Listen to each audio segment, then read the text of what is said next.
बेळगाव शहरातील Fortune colony परिसराच्या विकासाला आज नवी गती मिळाली आहे. बुडा अर्थात बेळगाव अर्बन डेव्हलपमेंट अथॉरिटीच्या विशेष निधीतून मंजूर झालेल्या 60 लाख रुपयांच्या विकास कामांचे भूमिपूजन आज बेळगाव उत्तरचे आमदार आसिफ उर्फ राजू सेठ यांच्या हस्ते करण्यात आले. फॉर्च्यून कॉलनी परिसरात राबवण्यात येणाऱ्या या विकास कामाअंतर्गत 3 सिमेंट कॉन्क्रीट म्हणजे सीसी रस्त्यांचे बांधकाम तसेच नवीन गटारची उभारणी करण्यात येत आहे. परिसरातील खराब रस्ते आणि अपुऱ्या जलनिस्सरण व्यवस्थेमुळे नागरिकांना विशेषतः पावसाळ्यात मोठ्या अडचणींना सामना करावा लागत होता. नव्या विकास कामामुळे पाणी साचण्याची समस्या कमी होणार असून नागरिकांना अधिक सुरक्षित आणि सुलभ वाहतुकीची सुविधा मिळणार आहे. मतदारसंघातील प्रत्येक भागात दर्जेदार पायाभूत सुविधा उपलब्ध करून देणे हे आमचे प्रमुख उद्दिष्ट आहे. नागरिकांच्या गरजांना प्राधान्य देत टप्प्याटप्प्याने रस्ते, गटारे आणि इतर मूलभूत सुविधा उभारण्याचे काम सुरू आहे. फॉर्च्यून कॉलनीतील ही विकास कामे ही निश्चित वेळेत आणि दर्जेदार पद्धतीने पूर्ण केली जातील. फॉर्च्यून कॉलनीमध्ये फार दिवसापासून रोड आणि गटर नव्हता. आमचे स्वामीजी आले, माझे बहिणी आले, सिनियर्स पुष्कळ वेळा माझ्याकडे आले. पण नव्हता माझ्याकडे पाणीचा प्रॉब्लेम होता, तर LED ला सांगून इथं लाईन पाणीची घालून पाणी चालू केलेलं आहे. आज बुडा फंड मधून एक 60 लाख रुपये 3 क्रॉस आहेत. तिन्ही क्रॉस मध्ये रोड आणि गटर करत आहेत. आणि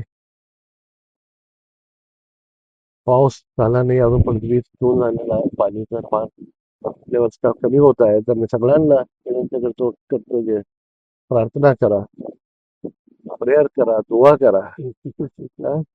पाऊस येऊन दे. पाऊस आला तर सगळ्यांचा आशीर्वाद असतोय आणि आराम असतो. या कार्यक्रमाला युवा नेते अमान सेठ, स्थानिक नागरिक, पदाधिकारी आणि कार्यकर्ते मोठ्या संख्येने उपस्थित होते. यावेळी आमदार आसिफ उर्फ राजू सेठ आणि युवा नेते अमान सेठ यांनी स्थानिक नागरिकांशी संवाद साधत परिसरातील इतर विकास कामांबाबत सूचना आणि मागण्या जाणून घेतल्या.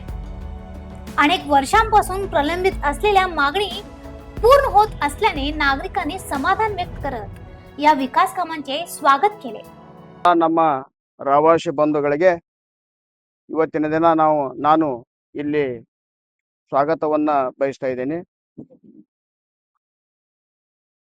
ಇವತ್ತು ಮಾನ್ಯ ಉತ್ತರ ವಿಭಾಗದ ಶಾಸಕರಾದಂತ ಶೇಡ್ ಸಾಹೇಬರು ನಮ್ಮ ಈ ಕಾಲನಿಯಲ್ಲಿ ರಸ್ತೆಯನ್ನ ಮಾಡುವ ಸಲುವಾಗಿ ಸಾಹೇಬರನ್ನ ನಾವು ಬಹಳಷ್ಟು ವರ್ಷಗಳಿಂದ ಅಂದ್ರೆ 2-3 ವರ್ಷದಿಂದ ಪ್ರತಿ ವಾರ ಬಿಟ್ರೆ ನೆಕ್ಸ್ಟ್ ವಾರ ಹೋಗಿ ಅವ್ರಿಗೆ ಕಾಣ್ತಾ ಇದ್ದೀವಿ. ಅವರು ನಮ್ಮ ಒಂದು ಬರುವುದನ್ನು ನೋಡಿ ನಮ್ಮನ್ನು ಸ್ಪಂದಿಸಿ ನಮ್ಮ ಕಾಳಜಿಗೆ, ನಮ್ಮ ಒಂದು ಪ್ರಯತ್ನಕ್ಕೆ ಸ್ಪಂದಿಸಿ ಇವತ್ತಿನ ದಿನ ಈ ಫಾರ್ಚೂನ್ ಕಾಲನಿಯ 3 ರಸ್ತೆಗಳ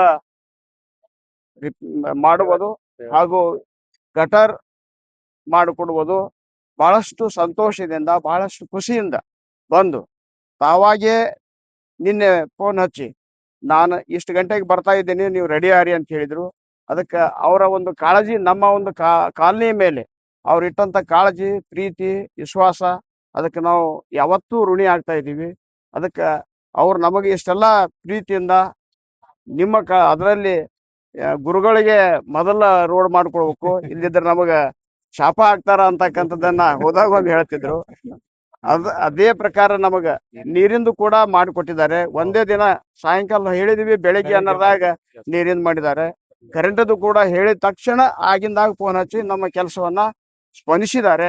ಅದಕ್ಕೆ ನಾವು ಎಷ್ಟು ಕೃತಜ್ಞತೆ ಅಂತ ಹೇಳಿದ್ರು ಕೂಡ ಸಾಕಾಗಿಲ್ಲ. ಮಾನ್ಯ ಸಾಹೇಬರಿಗೆ ನಾನು ಇನ್ನೂ ಬಹಳಷ್ಟು ನಮ್ಮ ಕಾಲನಿಯಿಂದ ಆಗುವಂತ ಕಾರ್ಯಗಳಿದಾವೆ, ಅದು ಕೂಡ ಮಾಡಿಕೊಡ್ತಾರೆ ಅಂತಕ್ಕಂಥದ್ದನ್ನ ನಾನು ಹೇಳಲಿಕ್ಕೆ ಬಯಸ್ತಾ ಇದ್ದೀನಿ.